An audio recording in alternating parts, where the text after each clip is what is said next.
Welcome back to another recording of Star Wars Republic Commando Hard Contact by Karen Travis, the one and only. And we left off from Chapter 7, rolling into Chapter 8. And good morning, good afternoon, or good night, wherever you may be listening to this, whatever time or whatever mood. I hope you get better, or hopefully not worse. And I hope I won't stumble around so much like I did last time. This time I actually read over the chapter I'm going into and not just going into it blind, which is mostly what I've been doing with this book is a blind first read. I've never read this book before, so you might get some reactions from myself about the plot. So don't spoil it in the comments. Thank you. Without further ado, though, let us continue. Chapter 8. You know what makes you especially effective. It's not just that you're genetically superior and intensively trained. And it's not just because you obey orders without question. It's because you're all prepared to shoot to kill, every time. Only 1% of civilians are prepared to kill, and less than a quarter of ordinary human soldiers, even under fire. Sergeant Cal Scarata, from his opening lecture to Commandos on Military Psychology. The droid fired a volley of bolts at the sealed alloy doors until they were glowing red. And still, nothing happened. Stop! The droid appeared not to hear. Dr. Ovalot Kale Uthan ran down the flight of steps, red and black strands of hair streaming out behind her. She was wearing a voluminous dark blue nightgown. It looked as expensive as her day wear. Hokan saluted her politely and went on watching the droid's progress. Have you gone mad? Uthan whispered fiercely. She didn't strike Hokan as a sort of woman who would need to raise her voice to make her point. There's a biohazard behind that door. I know, Hokan said. Just testing. It's all holding up well indeed. Excellent security and safety bulkheads. Uthan took a discreet but deep breath and glanced briefly at the backs of her hands. This facility has been built and tested for the highest containment standards, Major. You don't need to worry. But I do, Doctor. He watched the droid patiently wasting bolt after bolt on the door for a while. It paused to swap power packs. Stop. It stopped. Hokan took out the lightsaber he had taken from Cast Foulier and ran its pure blue light down the seam between the two doors. Smoke curled from the surface, but no breach appeared. It would even take a Jedi a long time to cut through this plating. Forgive my insistence, but could this wait until the morning? Uthan asked. I'm working round the chrono as it is to weaponize this agent. I even sleep here. I would prefer to be doing that right now. My apologies, Doctor, but we do not have the luxury of time. What's time got to do with it? I think I need to relocate you. Uthan had a way of lowering her head slightly, then straightening up as if she were a crate dragon. It was most impressive. This is a high-risk biohazard facility. It can't be relocated like some tent. I appreciate the inconvenience involved. I still believe it would be safer if you were to pack up your materials and staff and move elsewhere. Why? You have the security situation under control. I have it more under control than I did. That's true. But enemy troops have landed. I do not know their numbers, and I don't know what materiel and armaments they have at their disposal. All I think I know, is that this is what they've come for. This is a fortress. You have hundreds of droids at your disposal. Let them come. You can repel them. All fortresses can be breached in time. I could give you a list of circumstances on which someone who's very resourceful could get through these doors. but I want you to trust my judgment and accept what I say. Let's move you and your work to somewhere less obvious until I have more accurate assessment of the threat. Uthon looked completely impassive, staring slightly past Hokan as if she were calculating something. I can remove the biomaterials in my staff, she said at last. The equipment can be replaced if needed.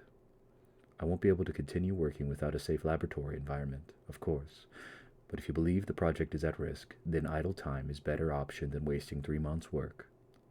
What a splendidly sensible woman she was, almost Mandalorian in her discipline and dedication. Hokan ushered the droid out. How long? He asked. 6 hours, perhaps. Is the material that dangerous? She tilted her head slightly. Only if you're a clone. If you're not, it might simply make you unwell. It must be strange to fight with weapons you can't see. War is about technology, she said. Hokan smiled politely and walked back out into the courtyard to stand in the dim light from the doorway. There was the first hint of chill in the night air. Winter was coming, and the landscape would be much easier to patrol when the leaves had fallen. When the snows came, it would be even easier. But he suspected that conflict was going to be a rapid one. Intelligence reports were starting to come in that the Republic was now fighting on hundreds of different fronts. Hundreds. Their new army would have to be millions strong to achieve that dispersal. So they were all clones. Sad travesties of the great Jango Fett. Well, he knew one thing. The Republic wouldn't be sending clones to deal with this particular problem. They had to know the Separatists already had one weapon that could stop them in their tracks. And this kind of operations was beyond the capacity of a docile infantry clones Uthon had described. This was not a game of numbers. Hokan replaced his helmet and started visualizing the research facility as a trap. So they wanted to come and take a look, did they? He'd make them welcome. Droids, form up. 2 ranks across this entrance. The droids moved at once, even in darkness, and Hokan had again admired their precision.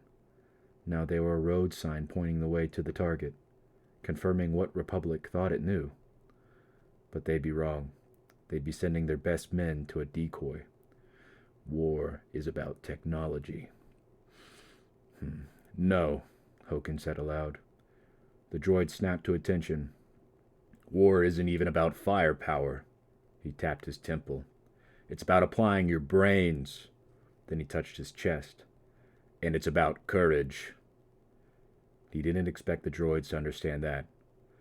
Clones probably didn't understand it either. The straw stank of something awful. But Darman was too exhausted to care. It looked like it might be soft enough to sink into. That was good enough for him. But first he walked around the walls of the barn and checked for an exit if he needed one in an emergency. There were several loose boards in one wall that would do fine.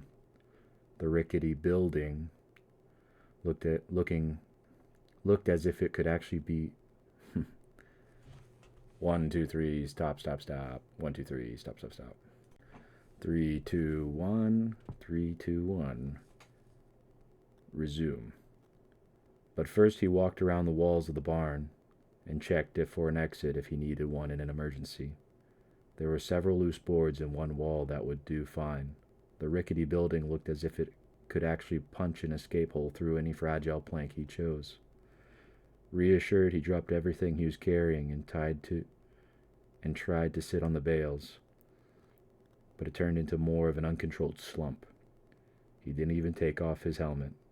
He sat back and let out a breath. The Padawan commander leaned over him. Are you all right, Darman? She held out her hand, palm over him, as if she was going to touch him, but didn't. I'm fit to fight, Commander. He started to sit up, and her hand... The straw stank of something awful, but Darman was too exhausted to care. It looked like it might be soft enough to sink into. That was good enough for him. But first he walked around the walls of the barn and checked for an exit if he needed one in an emergency. There were several loose boards in one wall that would do fine. The rickety building looked as if he could actually punch an escape hole through any fragile plank he chose. Reassured, he dropped everything he was carrying and tried to sit on the bales, but it turned into more of an uncontrolled slump. He didn't even take his helmet off. He sat back and let out a breath. The commander leaned over him. "Are you all right, Darman?" She held out her hand, palm down over him, as if she was going to touch him, but didn't. "I'm fit to fight, Commander." He started to sit up, and she held her hand in a slightly different gesture that clearly meant, "Stay where you are." "I didn't ask that," she said. "I can feel you're in some distress." "Tell me." "It was an order. It came from a Jedi. I injured my leg when I landed. Apart from that, I'm just tired and a bit hungry." "Bit hungry?" He was ravenous. "Nothing at all, Commander." "Landed?" "I free fell from a vessel." "With all that equipment?" "Yes, ma'am." "You astound me." He couldn't tell if that was good or bad. "Two things, though. Please don't call me Padawan or Commander. I don't want to be recognized as a Jedi, and I'd rather be called Attain than ma'am." She paused, no doubt thinking of some other failure on his part. "And please take your helmet off. It's rather disturbing." So far, Darman had met 3 Jedi, and they all seemed to find him distracting in some way, with or without his helmet. All his life he'd been taught that he and his brothers were created for the Jedi, to help them fight their enemies. He expected some recognition of that bond, or at least an expression of satisfaction. He removed his helmet and sat feeling confused, torn between absolute clarity of his military expertise and the confusion of dealing with the civilian world he had just been thrust into for the first time. The Padawan, no, Attain, she made her orders clear. Took a small sphere out of her cloak and opened it in both hands. Layer after layer of holographic images spilled out of it, stacking neatly like plates. "Plans," she said.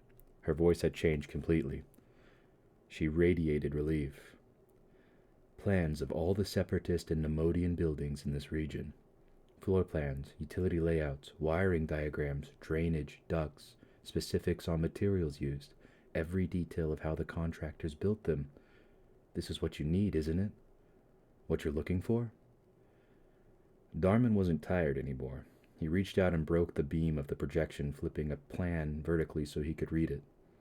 He looked through them all and heard himself let out an involuntary breath. Attain was right. It was nearly every bit of intelligence they needed, apart from the fluid details such as personnel numbers and routines. With these planes, they knew how to cut power to the buildings, where to insert nerve gas into the ducts of water supplies, and exactly what they would see and where they would have to go when they gained entry. The plan showed the construction of walls, doors, bulkheads, and windows, so they knew precisely what size charge or type of ram would be needed to breach them. This was a set of clear instructions for achieving their objective. But Attain didn't seem to know their objective. "What are you going to do with this?" she asked. "We've come to abduct Avalot Kale Uthon and destroy her research facility," Darman said. "She's developing a nanovirus intended to kill clones." Attain leaned closer. "Clones?" "I'm a clone. The whole Grand Army is composed of clones. Millions of us, all commanded by Jedi generals." Her face was a study in blank surprise. It was also fascinating in a way he couldn't define. He had never seen a human female this close, this real. He was astonished by the dappling of small brown dots across the bridge of her nose and her cheeks, and the different strands of colors in her long, unkempt hair. Light browns, golds, even reds. And she was as thin as the locals. He could see blue veins in the backs of her hands, and she smelled different from anyone he'd ever shared space with. He wasn't sure if she was pretty or downright ugly. He just knew she was utterly alien and utterly fascinating. As alien as a Dan or a Galanin. It was almost stopping him from concentrating on the job. All like you? She said at last, blinking rapidly. She seemed unsettled by his scrutiny. What have I said? No, ma'am. Sorry. Attain. I'm a commando. We're trained differently. Some people say that we're eccentric. I realize you haven't received much by way of intelligence. All I knew, all my master would tell me, was that Uthon was here and that the plans were critical to the Republic's safety. Clones didn't come into the conversation. She was staring at him just as Jusik had. There's an old woman who told me that you were coming. But she didn't tell me much else. How many of you are on Kilora now? 4. 4? You said there were millions of you. What use is 4 going to be? We're commandos, special forces. You understand that term. Obviously not. How are 4 10-year-olds going to storm Uthon's complex? It took him a few moments to realize she was being sarcastic. We fight differently. You're going to have to be very different indeed, Darman. She looked absolutely crushed, as if he'd let her down simply by showing up. Are you really 10 years old? Yes, our growth is accelerated. How can we possibly train competent soldiers in that time? It's very intensive training. He was finding it hard not to say ma'am each time. They created us from the best genetic stock, from Jango Fett. Etain raised her eyebrows, but said nothing else. Then she stood up, reached for a basket balanced on a low beam, and handed it to him. It was full of odd round items that smelled edible, but he thought he'd check anyway. Is this food? Yes, local bread or some sort of steamed cake. Nothing exciting about it, but it'll fill you up. Darman bit into a lump that yielded slightly in his fingers. It was glorious. It was strongly flavored and chewy, among the most satisfying meals he had ever eaten. Not quite on the scale of ooge cake, but so far from the odorless, tasteless texture, less field rations that might as well been. Etain watched him carefully. You must be starving. It's wonderful. That doesn't say much for army food. Darman reached into his belt and pulled out a dry ration cube. Try this. She sniffed it and bit into it. The expression of vague disbelief on her face changed slowly into one of revulsion. It's appalling. There's nothing in it. It's the perfect nutritional profile for our requirements. It has no smell, so the enemy cannot detect it. No fiber, so we excrete minimum waste products that would enable us to be tracked, and I get the idea. Is this how they treat you? Like farm animals? We don't go hungry. What do you like doing?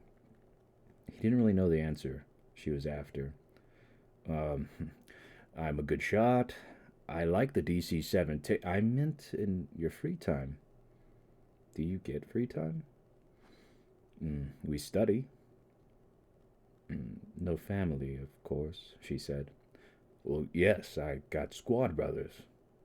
I meant... She checked herself. No, I understand. She pushed the basket of bread closer to him.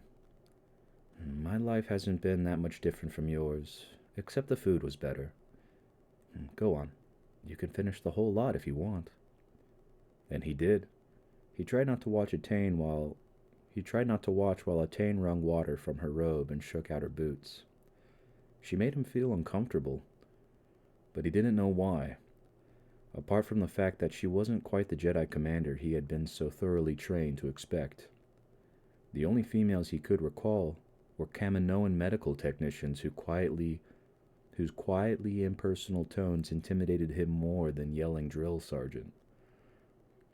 And his platoon had once experienced an unpleasantly memorable lecture in encryption techniques from a female Celestin. He feared females. Now he feared his Jedi officer and was also agitated by her in a way that he didn't even have a word for. It didn't feel acceptable. "We need to move on," he said. "I have to make the RV point. I've been out of comm contact with my squad for nearly 2 days. I don't even know if they're alive." "Well, this gets worse by the second," she said wearily. "First we have 4, now we might be down to 1? 2, unless you have other duties." "You've seen me fight."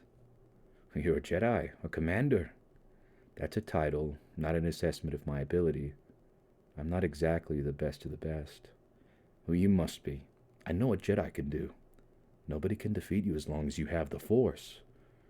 She gave him a very odd smile and picked up the holochart sphere. She seemed to be struggling to find her thread again. She swallowed a few times. "Show me where your RV point is." "That's right, isn't it? RV? Show me where it is on this chart." And Darman took out his datapad and linked it with the mission charts with the image projected from the sphere. He pointed to the coordinates. "It's here," he said. "Before we set out on exercises or missions, we agree where we'll meet up if anything goes wrong. We had to bail out of our transport when we crashed, so we're scattered. And the procedure is that we go to an RV point for a set time window." He zoomed in the area northwest of Imbrani. Atane tilted her head to follow. "What's this?" she asked. "Primary target, Uthan's facility." "No, it's not." "Intel said—" "No, that's a separatist base. Their garrison." Her eyes darted back and forth, scanning the chart. She pointed. "This group of buildings is the facility. You can see. Look." She superimposed the floor plans of the facility with the layout of the farm buildings and shrank the image to fit. They lined up perfectly. Darman's stomach knotted. "My squad will be heading for that separatist then." "We better make sure we intercept them," Atane said, "or they'll be run smack bang into 100 droids." Darman was suddenly on his feet in one move even before he'd realized that he'd heard someone coming. "I don't think so," a woman's voice said, "because the droids are all heading for Imbrani." Darman's sidearm was out of his belt and aimed before Atane could even turn her head. And that concludes Chapter 8. Hope to see you in Chapter 9. Thanks for tuning in. Goodbye.